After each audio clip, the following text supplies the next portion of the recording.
Jesu Kristi na ịhụnanya nke Chukwu Nna na ịdịkọ n'otu nke Mmụọ Nsọ na-enye dịrị unu niile.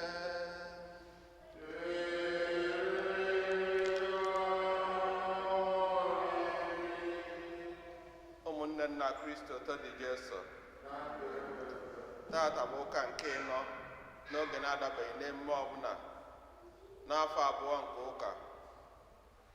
Anyị na-achụ aja misa maka inye Chineke ekene maka ịga ọfụma nke novena ndị karismatik. Ọ bụ ha nwa na-ayọkwazi ya. Anyị na-ayọkwa aja misa wee na-ayọ Chukwu maka ihe ezinụlọ Tonia na Tobias na Basilia nna bụ n'uche, ka anyị netazi isi ya chekwuzie mkpa ndị ọzọ anyị bụgasị n'uche.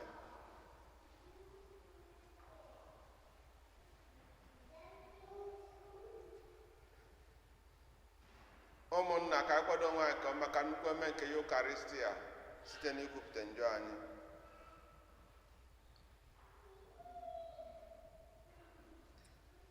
Onye bịara n'ụwa ịzọpụta ndị loghala elogha, onye nwe anyị mee ebere.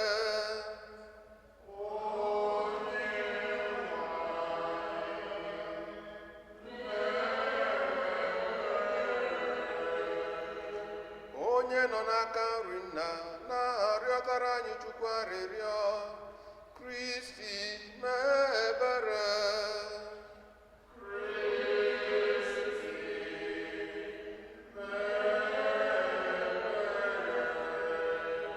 Onye nọ n'aka nri Nna na-arịọtara anyị Chukwu arịrịọ, onye nwe anyị mee ebere.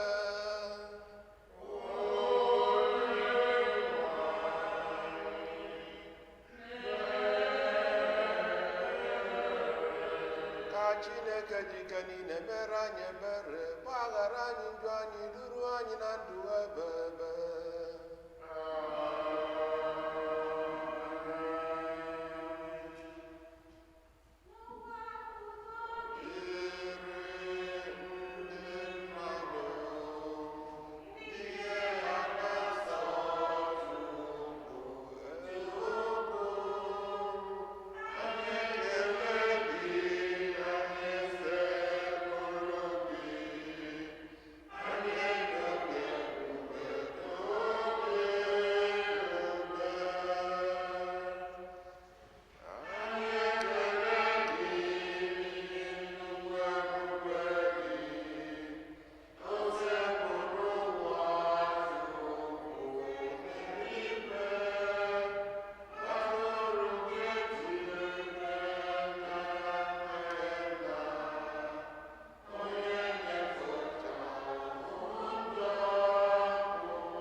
Ka anyị rịọ arịrịọ. Dị nwanụ Chineke anyị, biko nyere anyị aka ka anyị were obi anyị niile na-efe gị, ka anyị hụkwa mmadụ ibe anyị n'anya otu isi hụ anyị n'anya. Anyị na-arịọ gị nke a site na Diwe anyị Jesu Kristi nwa gị, egịnị ya na Mmụọ Nsọ dị ndụ na-achị, ofu Chukwu site n'ụwa ta ụwa niile.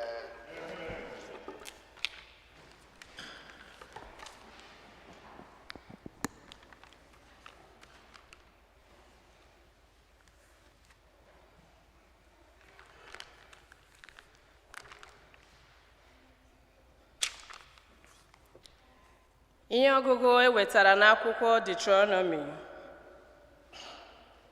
Moses gwara ndị mmadụ ahụ sị, Onyenwe anyị Chineke unu ga-eme ka onye amụma dị ka mụ onwe m bilite n'etiti unu. Ọ bụ ya ka unu ga-egere ntị. Ọ bụ ihe a kpọmkwem ka unu rịọrọ Onyenwe anyị Chineke unu na Horeb n'ụbọchị nzukọ ahụ. Mgbe unu sịrị, ka anyị gharakwa ịnụ olu Onyenwe anyị Chineke anyị ọzọ, ka anyị gharakwa ịhụ nnukwu ọkụ a ọzọ, n'ihi na anyị nụ ya ọzọ maọbụ anyị hụ ya ọzọ, anyị ga-anwụ. Onyenwe anyị ewee gwa m, ha rịọtara ya, aga m esi n'etiti ha kulitere ha onye amụma dị ka gị onwe gị. Aga m etinye okwu m n'ọnụ ya. A ga-agwacha ha ihe dum m tinyere ya n'iwu. Enwe onye ọbụla jụrụ ige ntị n'okwu m, ma ọ na-ekwu n'aha m, ma ọ bụ mụ onwe m ga-eme ka onye ahụ zaa m azịza ya. Ma onye amụma ọbụla ga-eji akara obi ya zie ozi m n'ezighị n'aha m, ma ọ bụ kwuo okwu n'aha chi ọzọ, onye amụma ahụ ga-anwụ. Okwu nke Oziọma.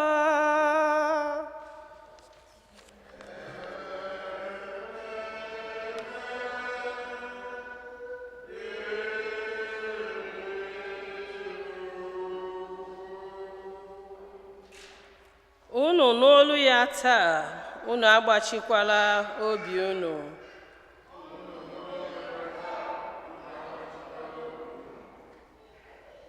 Unu n'olu ya taa, unu agbachikwala obi unu. Bịanụ ka anyị kwere Onyenwe anyị ukwu aṅụrị, ka anyị too okwute nke nzọpụta anyị, ka anyị nyenụ ya ekele, ka anyị were obi aṅụrị bụọrọ ya abụ ọma.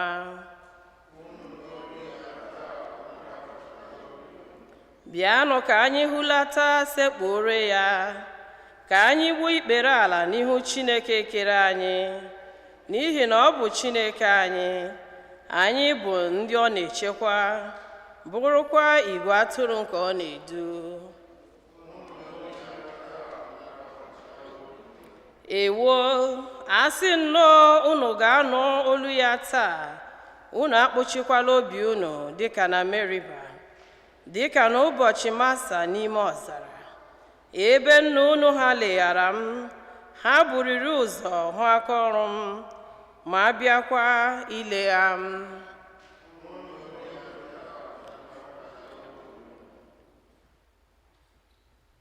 Ihe ọgụgụ ewetara n'akwụkwọ ozi mbụ Pọl dị nsọ degara ndị Kọrint.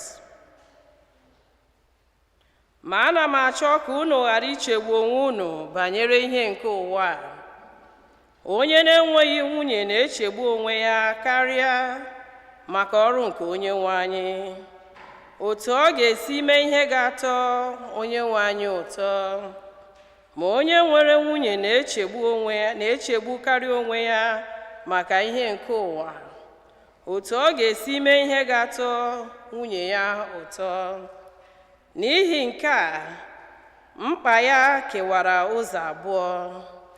Ma nwaanyị na-enweghị di maọbụ nwa agbọghọ na-enweghị di na-echegbukarị onwe ya maka ọrụ nke Onyenwe anyị, otu ọ ga-esi dị nsọ n'ime mmụọ na n'anụ ahụ. Ma nwaanyị nwere di na-echegbukarị onwe ya maka ihe nke ụwa, otu ọ ga-esi mee ihe ga-atọ di ya ụtọ. Ana m ekwu nke a maka ọdịmma unu. Ọ bụghị agbụ ka m na-ekwu unu, kama ana m achọ ka unu mee ihe dị mma na ihe kwesịrị ekwesị, ka unu wee nye onwe unu n'ijere Onyenwe anyị ozi na-enweghị uche mgbasasị. okwu nkụzibụ ụwa.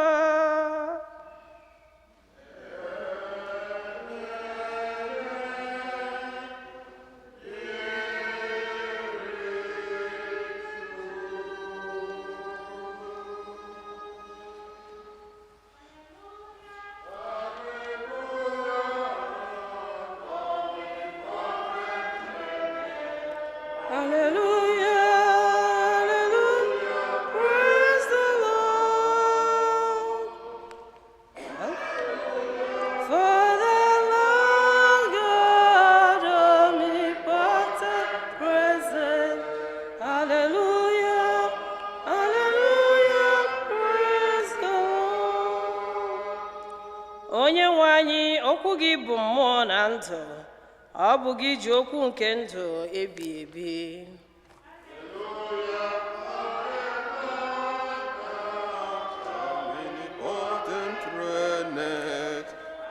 Hallelujah, hallelujah, praise the Lord. Hallelujah for the Lord God, omnipotent reigneth. Hallelujah, hallelujah, praise the Lord. Onye nwe anyị nọnyere unu.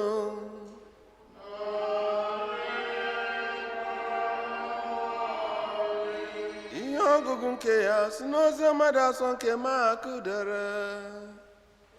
Otito dịrị gị dị.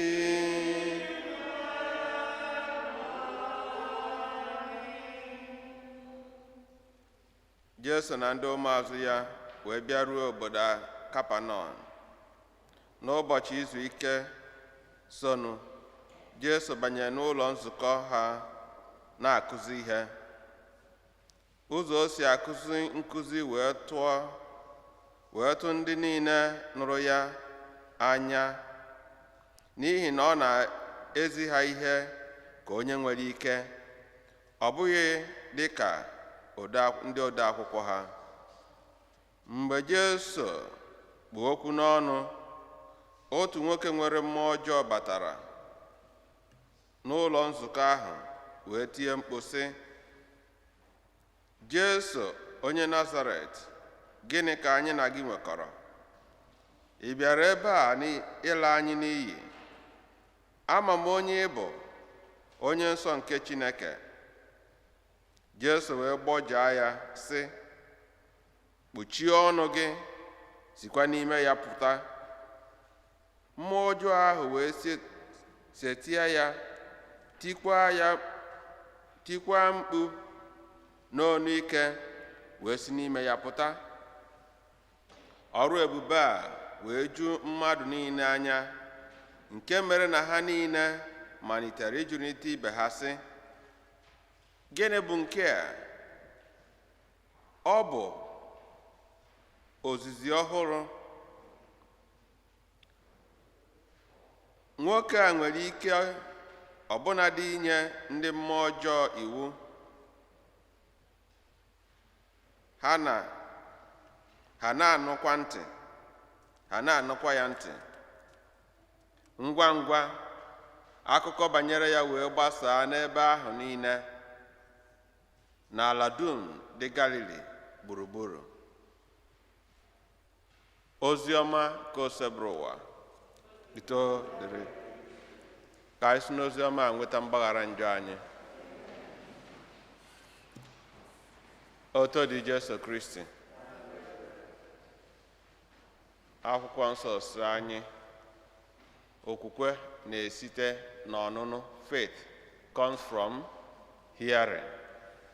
And ije na book of Hebrews chapter 1 verse 1 to 2, ọ sị anyị na n'oge agba ochie Chineke gwara ndị nna nna anyị ha okwu site n'onu ndị gịnị? Ndị amụma. Ma n'oge nke anyị, ọ na-ezi anyị site na nwa ya bụ onye? Jesu Kristi. And ọ ka na-ezi anyị n'ụbọchị tata site n'okwu ya, his words, and through the sacrament, and then his ministers, ndị na-ejere ya ozi. mana dịka a kpọrọ ndị nna nna anyị oku n'oge agba ochie, ọ bụ na anyị gara ntị n'ife ọgụ nke mbụ, ọsịfa geenụ ya gịnị ntị ndị amụma. Mgbe Jesu emere ya mmiri chukwu, okwu nke nna dịkwa n'igwe daasị, nke a bụ nwa ahụ hụrụ n'anya, ihe ya na-eme amasị, mme gịnị geenụ ya ntị. So and onye amụma bụ a mouthpiece, onye na-ekwu uche Chineke, na-agwa ndị mmadụ ihe Chineke bụ n'uche. So ndị mmadụ ketara ọrụ ige onye amụma ntị, mee ihe o kwuru. Onye amụma ketara ọrụ ikwu uche Chineke. Ọ bụrụ na ọ rụghị ọrụ ya ikwu uche Chineke, na-ekwu nke ya ma ọ bụ nke chi ọzọ, ịma na ọ ga-eme gịnị, ọ ga-anwụ. Den ndị mmadụ a na-agwa okwu Chineke, bụrụkwa nnafe egoro ntị n'okwu Chineke, ha ga-eme gịnị, ha ga-ata afụfụ ya. Ife ọgụ nke mgbe a gụrụ anyị taata bụ ife dịka farewell speech maka Moses. Anyị ma na ọzọ nyeghị okwu na promised land, maka ngwa ọ kụchara mkpa ugboro na-abụ, ọkpanie gosi nnupụ isi, enwechara okwukwe n'ebe Chineke na ọ dịka ike aka ya. Chineke wee sị ya, rigo n'enugwu nedega anya, ị ga-afụ the place, mana ị gaghị eme gịnị, ị gaghị azụ ụkwụ na ya. So wee na-agwazi ụmụ Book of Deuteronomy nọka farewell speech to the people of Israel. So n'ime ya ka ọ nọ wee na-asịfa obi sie efe ike na Chineke ga-esikwa n'etiti fa wepụtakwa onye amụma ọzọ ga-adị ka onye, ga-adị ka Moses, and ọ ga-esitekwa n'ọnụ ya na-eme gịnị, na-ezikwa unu ozi. Gbanụ mbọ ka unu mee gịnị, gee ya ntị. Ife ọgụ ozi ọma gụrụ anyị taata wee na-agwa anyị, of course Jesu Kristi n'ụka gara aga akpọkọbago ndị ya na ya gari wee gbasa ozi. Ụfọdụ ụkwa ndị nụrụ ife okwu na ọrụ ya wee mee gịnị, wee sobi ya. Taata ebe fazọrọ ụkwụ na ebe na Kapanọm, o wee bata na sinagọg ebe ọgbakọfa wee bido izi ozi.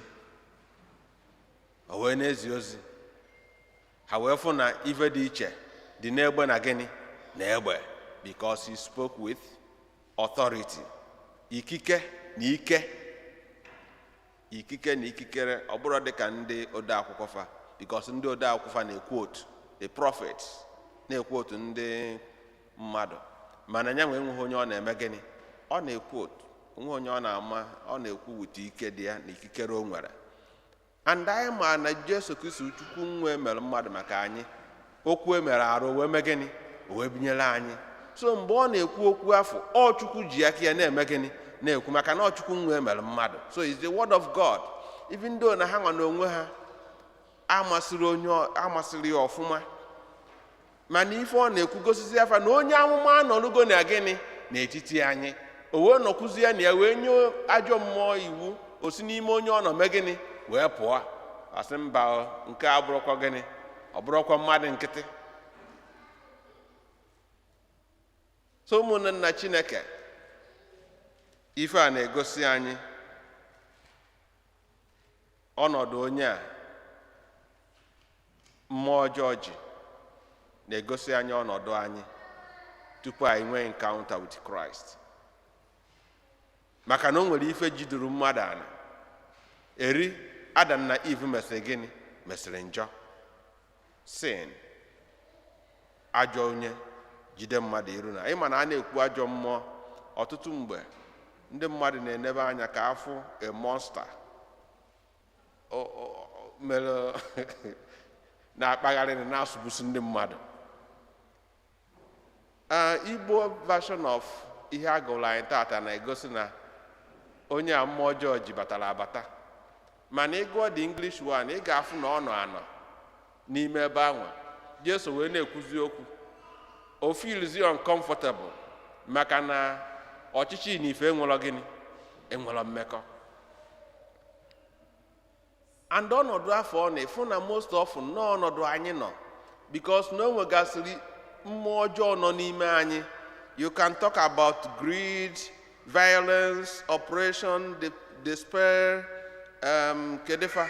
uncontrolled sexual behavior or misbehaviors, craving for alcohol, drug. Ife ndị a niile, ajọ ife ndị a niile nọgasị mmadụ n'ime, mana ọtụtụ mgbe ị ga-afụ na ọ bụrụ na ọ dị enye nsogbu the peace of the graveyard agbachi ya nkịtị otu akịtị onye ọbụla ndị Igbo si na onwe ha onye nyochara nke ya ghara ife akpịrịkpa ọkwa eziokwu. When we are comfortable with it, anyị ewere ya na-akpagha na-aje n'ụlọ ụka na-ekwu okwu na-aka ụka na-eme ife niile, mana Jesu Kristi imi attack and deliver ya gosi number one ife ọ bịara iwu bụ the kingdom of God against the kingdom of darkness. So the kingdom of God ka ọ bịara ime establish. So the kingdom of devil which started to torment man from the time of disobedience of Adam and Eve is coming to what? An end. And not n'ime mmadụ ka ọ bịa wuo unu ya biri. So ọ si n'ime mmadụ omegini owepịa, so that man will live fully like man. And to live fully like man, ibi n'uju mmadụ inebe Jesu Kristi anya, onye bụ mmadụ n'ife niile belụsọ gịnị? Njọ. So ajọ ife nọ n'ime mmadụ ekworo mmadụ ka mmadụ bie ndụ dị ka mmadụ. And unu ma na Adam na Eve na-ebibu ndụ dị ka gịnị? Full mmadụ until ha mee gịnị? Ha mee njọ. Ewee sị na evil sitere na njọ wee mee gịnị? Wee bata wee kee mmadụ agbụ. And onye maka Jesu bịara ikpọpụ. Nke abụọ wee na-egosi ya na ya nwere ike na ikikere over evil spirit. And onye ka o ji wee tibe mkpu ị bịara ime gịnị? Ịchụpụ anyị ebe anyị zoro, hapụkwa anyị aka. O wee sị ya shut up, si ebe ahụ mee gịnị? Pụọ. And then what happens to us ma anyị gosizi okwukwe n'ebe Jesu nọ? It means that the word of God is powerful.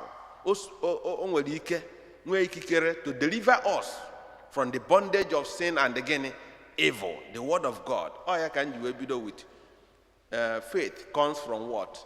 Hearing. Unu for even last 2 weeks ndị Nineveh ka last week eziefe ozi ọma ha megini ha kwela gbuo akwa mkpe megini chegharịa. The destruction aka adakwasị ha megini disappear. Ha nwere onwe fa. Ọ na-afa gere ntị. Ọ bụ na fa egere ntị ife a Moses kwuru n'ife ọgụ nke mbụ ọma megini ọma mefa otu ọ dị anyị tata.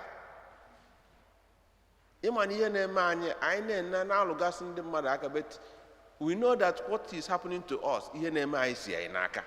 Ọ nọ kịta aka nke anọ n'ụwa niile nọrọ ife dịka na Amerịka. Ị na-ege ofe ụfọdụ anyị na-asị ọ ndị isi zuchara oke. Enwere ike asị ndị mmadụ na enwere so many things that are happening. Let's take for instance this virus of 18 COVID-19. Ewesị ndị mmadụ biko na anyị na-ayọ enwere new variants ọkụ ya nwoke unu si akpụ ya ụfọdụ onwe nke si South Africa, nwee nke asị si UK, nwee nke nwa na-amakwala atụ si some other place. Ọ dị gị ịtọ Brazil. Ewesị na a na-enyogasị ife a na ọ na-adị ka vaccine e-produce golo agaghị adịcha so effective na prevent ya, mana nke anyị dịgoro sure bụ na anyị ga-limit the rate of transmission ma ọ bụ na anyị yiri mask. Ọkwa eziokwu ọ ife a na-akụ, mana onwe ndị aka believe ya ruo tata. Onwe ndị aka believe ya because na fe ekweta ha na onye bụ gịnị president. Is it about the person bụ president or about love? Every day anyị na-ekpe na nna anyị bi n'eluigwe ka ọchịchị gị bịa ka eme uche gị n'ụwa dịka esi eme ya na gịnị n'eluigwe. Ọ dịka ọ naghị abịazi mbụ the kingdom of God ka ọ naghị abịazi. Jesu ebidogo ya wee hanyezie anyị ya n'aka ka anyị lụrụ ya na-aga. And mgbakwasị ụkwụ the taproot of this kingdom of God iji wee gbasabụ love of God and what? Love of neighbor, because no are the summary of the whole thing. Junjo kwere n'ozi ọma, and ozi ọma bịara ịgwa anyị bụ ka anyị fụ Chineke n'anya megịnị fụ mmadụ ibe anyị n'anya. One person pụtara n'ụlọ ụka ebe m gbasara ụka na parish m wee sị m fada m wepụ ihe a mkpu n'imi. Nsị ya maka gịnị? Ọ sị na ọ nwe ihe ọ na-egbochi. Nsị ya maka gịnị? no way for an see, is it just about protecting myself? Obon Ipuria non joy funuoko or gafunuoko. Or some forget about those things. Say yes. Obon on a limit the extent ikukusugi no naga, it may affect another person. Then even not for myself, at least for that person. Otherwise I'll be selfish. Mmadụ ịchọsọ ọsọ maka nke onwe ya, and ife dọwọrọ ụwa isi n'ebe anyị nọ kịta abụ ọchịchọ sọsọ gịnị nke onwe. Iruo n'ụlọ anyị na-egbusi onwe anyị, igbusi ya ndị mmadụ ka i wee zọkọrọ ihe niile. At the end of the day, you die and leave everything. Onwere onye mazị ka o si ga ọkwa ya. O nwere vidio mmadụ sendịrị m ụnyaahụ, somebody kpajuru ego afọ na Thailand ka ọ gịnị were ya mee vidio. Mesia video, a palafe ya can the police, as a question of hours. Ego ni enough, moto ni enough, ihe ni ndị afọ na ọbụ na eziokwu na ọma. Kedu ebe fade? The only thing iji aka abụ gịnị, ezigbo ndị ime gịnị, ibili. And ya ka na agwa anyị na abụ ọma. Taata unu nụrụ onu ya, unu eme na gịnị, unu akpọchi n'obi unu. Maka na unu kpọchi obi unu, ịma na mbibi si ya were eme gịnị, so were abịa.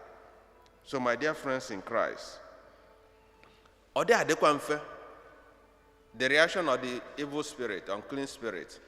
But Jesus be allowed me if or do gaba tapokwa.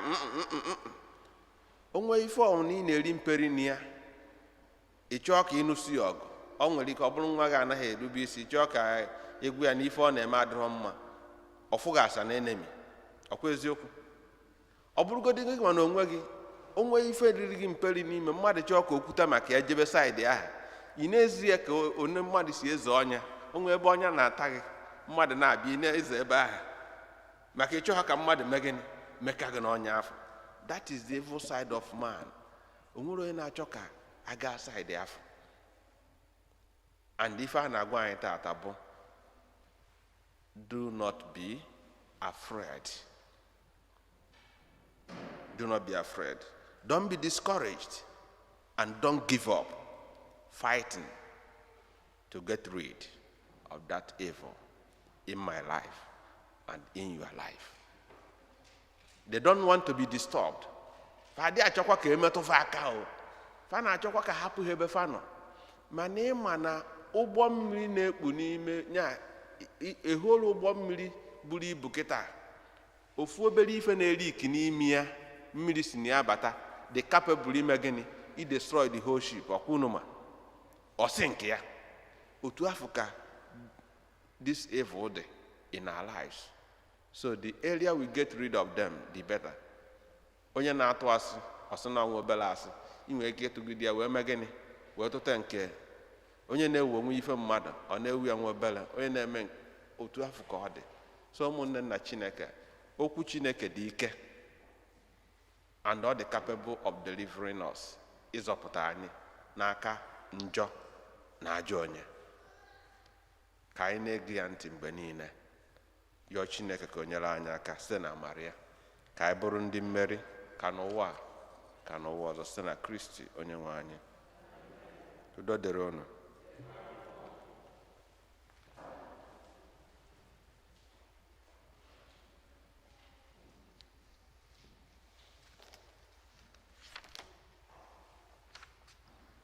Ka anyị kwụrụ ọtọ kwupụta okwukwe anyị.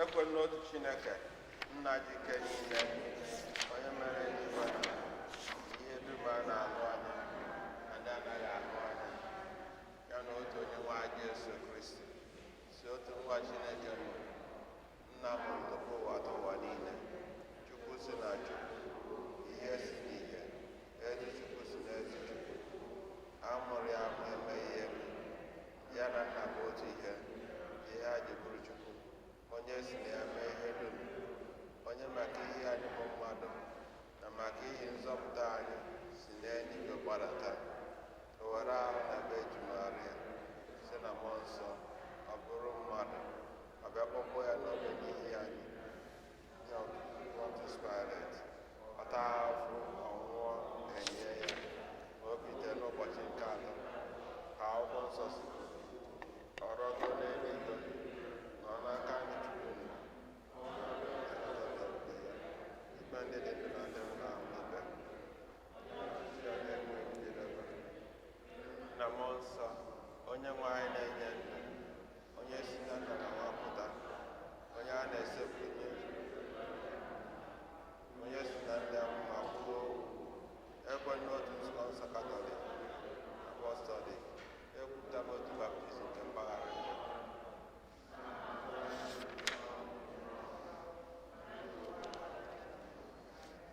Ụmụnne nna Kristi, Chineke nna anyị ezitanara anyị okwu ya n'ime nwa ya Jesu Kristi, nke nwere ike ịgbapụta anyị n'aka njọ na ajọ onye.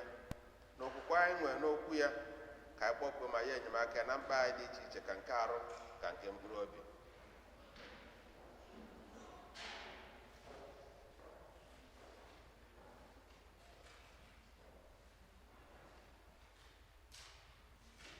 Ekpere nke ndị kwere.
Ka anyị tinyezie mkpa ndị ọzọ anyị bugasị n'uche. Onye Chineke ekele maka ụmụnne anyị ndị karizm na nkene ha na-ekene Chineke maka ịnọnye ha na novena ha mere, na-ayọkwazị maka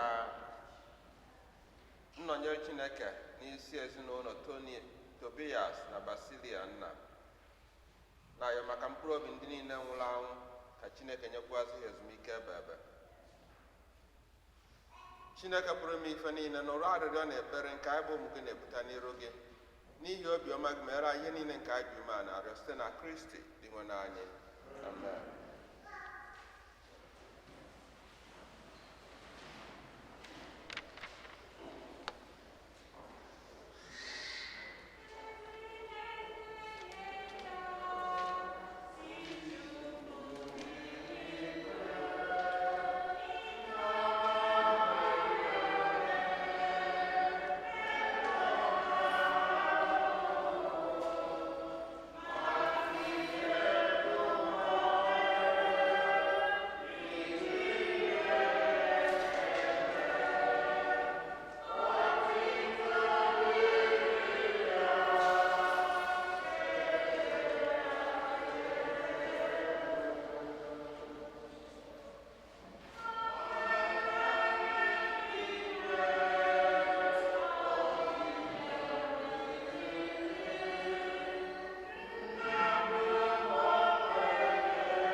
enyemaka anyị dị n'afọ onye nwe anyị osogbu nụrụ arịrịọ anyị onye nwe anyị nọnyere unu Chineke nna pụrụ m ife niile anyị na-ekele gị n'isi ụmụnne anyị ndị Parish na onyinye nke ịtụ mma ha tụnyere n'iru tupu aja gị dị nsọ anyị na-eke ịnara ya dịka isi nara aja ebe ma gọzikwazi ha bụrụ ha ụzọ kpere ha azụ chekwaa n'aka ajọ mmụọ chekwaa n'aka ajọ mmadụ nye ha ike nke obi ka nke anụ ahụ ọ kachasị mgbe ha gbasara ọsọ ndụ n'ụwa a mekwazị ka afọ iru na iru na anyị eze si na Kristi dị nwe anyị ka Chineke dike niile nara aja unu na onyinye unu ma gọzikwazị unu Nna na Nwa na Mmụọ Nsọ udo dịrị unu.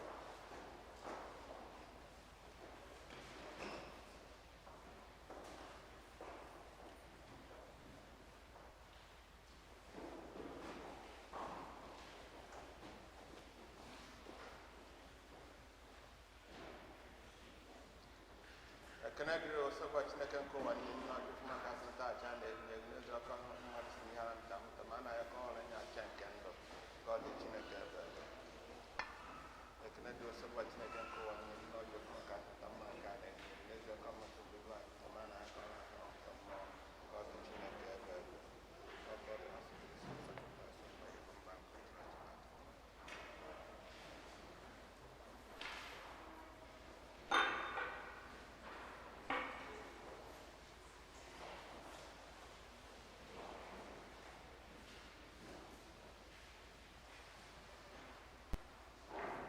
yọba na ụmụnna m ka aja mụ na unu na-achụrụ gị asọ Chineke dị ike niile ịnara nụ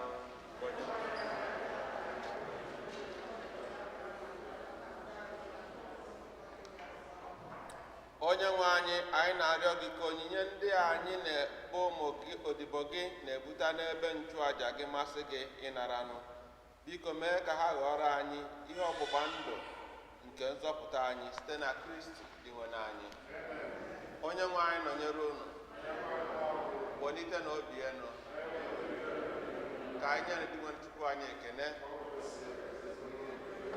o kwesịrị eze bụrụ ihe ziri ezi na azọ ndụ na anyị ga-enye gị ekene oge niile na ebe niile o nna dị nsọ Chineke dị ike niile elu ụwa ta ụwa site na Kristi dị nwe anyị onye ji ihe ebere o nwere maka mmehie mmadụ kwere ka amụọ anyị na Virgin Maria ọ gbapụtara anyị n'ọnwụ ebe ebe site n'ọnwụ ọ nwụrụ n'elu ebe bịa si na mbilite n'ọnwụ ya nye anyị ndụ ebe ebe n'ihi nke a anyị na-eso igwe mmụọ niile nke eluigwe na-eto ebogo oge niile na ukwe na-asị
anyị na-arịọgide onye ndị ahụ n'ịkwasa mmụọ gị ka ha wee gọrọ anyị ahụ na ọbara nke onye nwe anyị Jesu Kristi onye bịara site onyinye n'ọnwụ nke o jiri aka wee nara were achịcha nye gị ekene na otuto, nyawa ya nye ya ụmụazụ ya sị, naranụ nke a, rienụ ya unu niile, nke a bụ ahụ m nke a ga-eduru nye maka unu.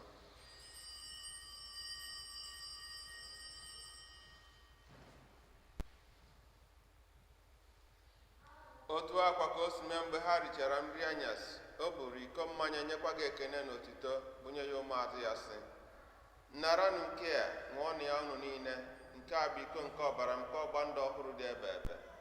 A ga-agba ya n'ihi unu na n'ihi mmadụ niile ka wee gbaghara njọ. Na-emenụ nke a na ncheta nke m.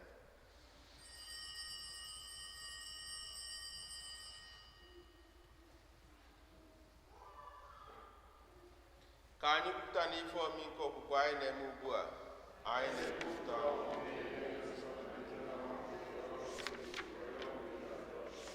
Nna, na ncheta nke ọnwụ na mmalite na ọnwụ nke nwa gị, anyị ebunye gị achịcha nke ndụ na iko nke nzọpụta. Anyị na-ekene gị n'ihi na ikwere ka anyị dị mma ịkwụrụ n'ihu gị na-efe gị. Anyị ji ume anyị arịọ ka anyị bụrụ nata ahụ n'ọbara Kristi, bụrụ otu site na njikọ nke mmụọ nsọ. Nna, cheta nzukọ ị gazuru ụwa niile, mee ka ịhụnanya gị jupụta ya. Gọzie popu anyị bụ Francis, bishọp anyị bụ Nicholas na ndị ofu ọta gị niile. Chetakwa ụmụnna anyị ndị ji okwu wee gaa n'ezumike nke ọnwụ. Kpọbata ha na ndị ọzọ niile nwụrụ anwụ n'ihe nke ebube gị. Biko mere anyị niile ebere. Ka anyị soro Virgin Maria dị ngọzi, nne nke Chukwu, Josef dị asọ bụ di ya, ndị apọstụl na ndị nsọ gị niile, Fọchunata dị nsọ, ndị mere uche gị n'ụwa wee keta ndụ ebe ebe. Ka anyị sorokwa ha na-eto gị na-edo gị efe site na Jesu Kristi nwa gị. Ihe niile ekere eke na-esonye bụ Kristi, na-esikwa n'ime ya na n'aka ya, na-edekọ n'otu nke mmụọ nsọ, na-enye gị Chukwu nna dị ike niile, nsọpụrụ na otuto niile, site n'ụwa ta ụwa niile. Ụmụnna, ka anyị were ekpere na onye nzọpụta anyị kụziri anyị wee kpọkuo Chukwu nna. Nna anyị nọ n'eluigwe, ka o todoro afa gị, ka ọchịchị gị bịa, ka eme uche gị n'ụwa dịka esi ya n'eluigwe. Nye anyị taata nri nke ụbọchị anyị, gbaghara anyị mmehie anyị ga dịka anyị sikwa ahụ mefere anyị. Ekwela ka anyị kwere n'ara gị, ọzọ nta anyị na anyị. Zọpụta anyị na-arịọ gị, o sepụ na ajọ ihe niile. Were ebere nye udo n'oge nke anyị site n'inye aka ebere gị, ka a zọpụta anyị na ndị oge niile anyị ụba na nsogbu niile. Were nchekwa dị nsọ na-atọ anyị maka mbịaghachi na nzọpụta anyị, Jesu Kristi. Onye nwe anyị Jesu Kristi, ego ndị apọstụl gị, udo ka nna hapụrụ n'udo nke m ka m na-enye unu. Edekwana anyị na njọ anyị, kama nekwasị anyị n'okwe nke nzukọ gị. Nye udo na-edikọ n'otu mgbe niile ka uche gị siri chọọ, gị bụ dị ndụ na-achị ebe ebe ebe ebe. Udo nke osogbu adịrị unu mgbe niile. Nyerịta n'onwe unu ekene nke udo.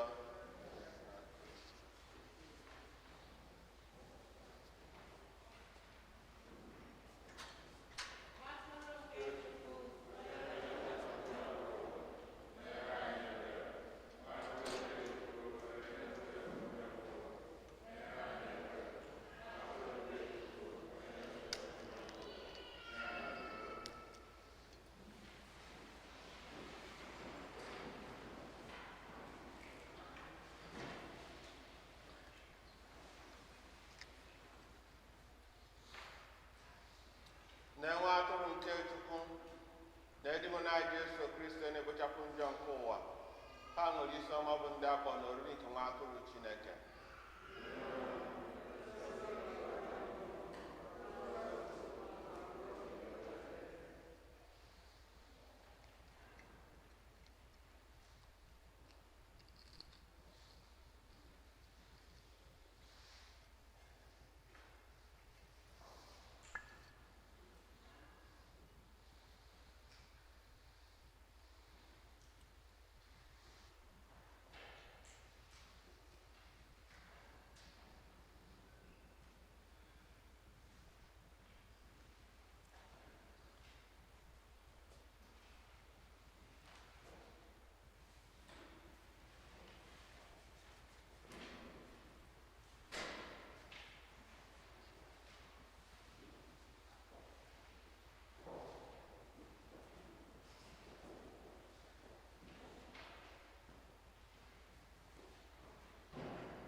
Ka anyị rịọ arịrịọ.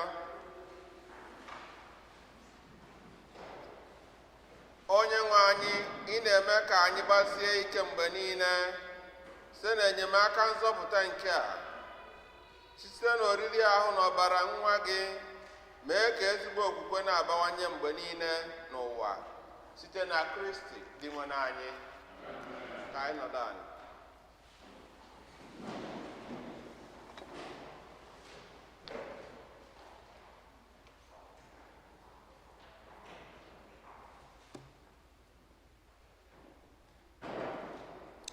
Otito dịrị Jesu. Otito dịrị Jesu. Second collection for church maintenance. Biko kwaya nye anyị onu. Kene.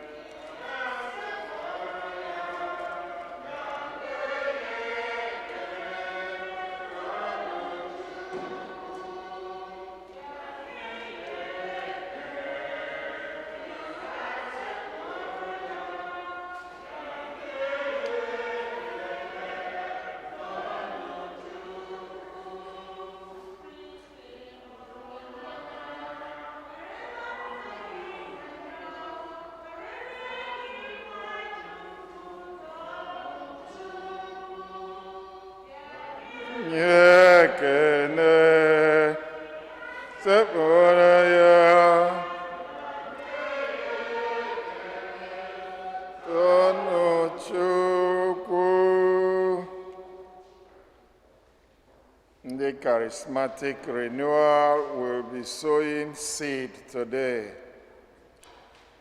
And the way we will do it will be in a different way because of the world we live in today.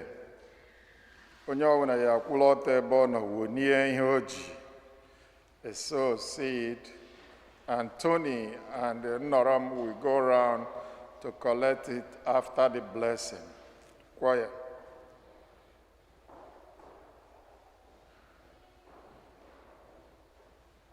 Bruno Tondo charismatic. We near you. Father.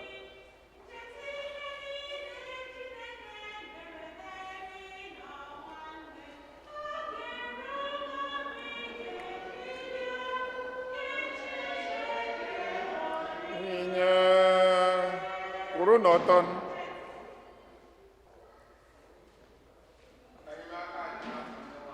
Onye kere n'igwe na ana. Onye kwa mmụọ gị.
Onye ọbụla nọ n'ụlọ ụka ga-esonu seed one for the 2021 ka ọ nọ ife ọma dịrị unu mma.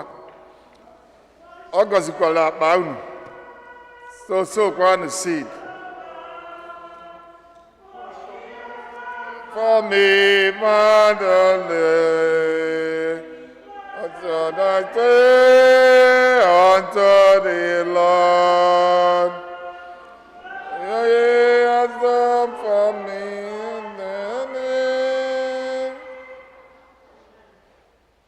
Otito dịrị Jesu.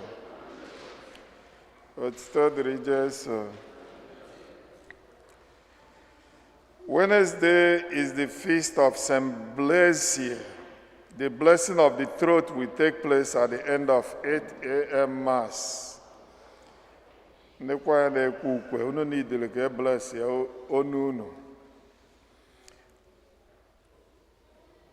That day. The parish is also asking for everybody to join in the anniversary of the transfer of the lyrics of St. Fortunata on Sunday, 14th February. The Mass will be 12:15. Father Michele Vincent will be the main celebrant. And as their custom, the Fortunata Italian Society will be joining us. All are welcome. Friday 5th is the first Friday of the month, and we will have exposition of the Blessed Sacrament 8 a.m. and 7:30 p.m. bilingual.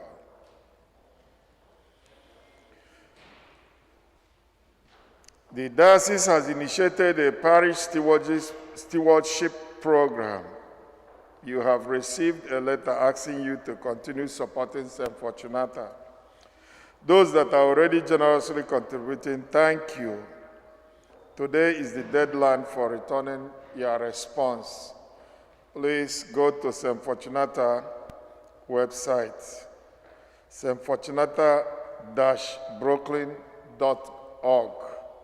You can do that there.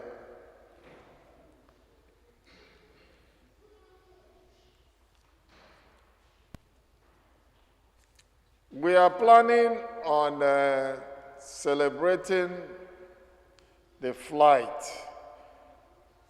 but not in the real sense that we usually celebrate it.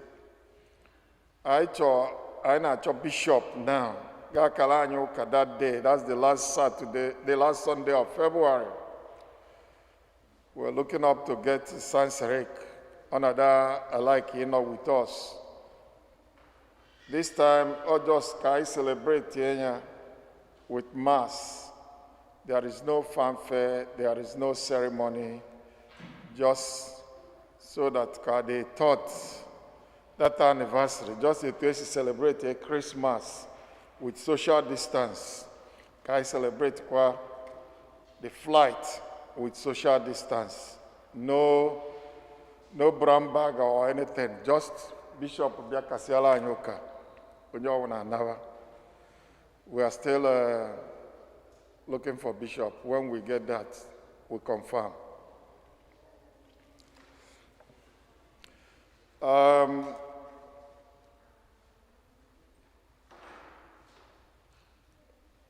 At the church say, let us be our brother's keeper.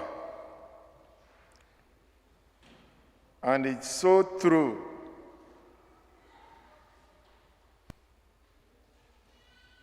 I bring this up because one of us here is in their need. Is in their need of help. And that person is Mrs. Rose Agocha. Onoma Rose is a member of our choir. She is conscientious. Bro Uche always makes sure he brings her to the church because she doesn't have her own car.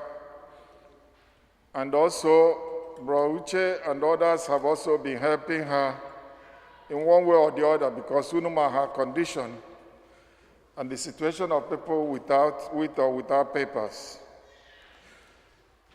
Finally, with the help of Broducha and others, Mrs. Rose Achotalia, somewhere she can be working in New Jersey. But for Rose to be able to go work in New Jersey, she will live in New Jersey. And for her to live in New Jersey, she has to pay for the rent and the deposit required. Unuman, the situation if you are getting new apartment. So please, don't let Rose miss that opportunity. I call on you to help.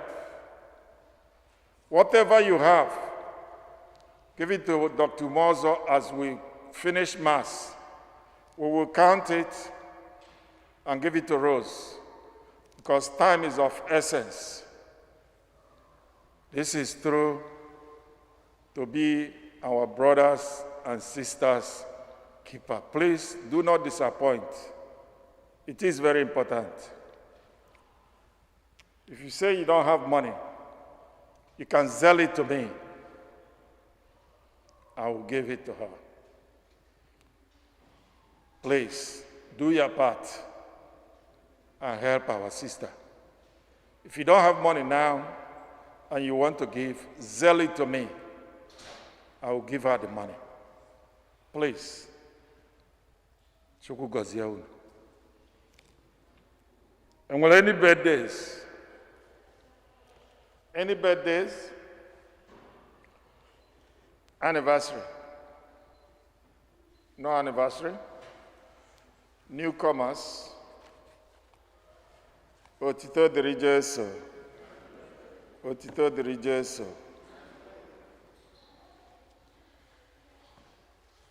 Otito diri Jesu. Anyị kenekwa mmadụ niile na-ayọ ka Chineke gọziere anyị izu ụka ọfụ n'ụwa site na Kristi onye nwe anyị. Ka anyị kwụrụ ọtọ. Onye nwe anyị nọnyere unu. Ka Chukwu dike niile gọzie unu nna na nwa na mmụọ nsọ. Ma isi agwụsigo ka anyị naba n'udo.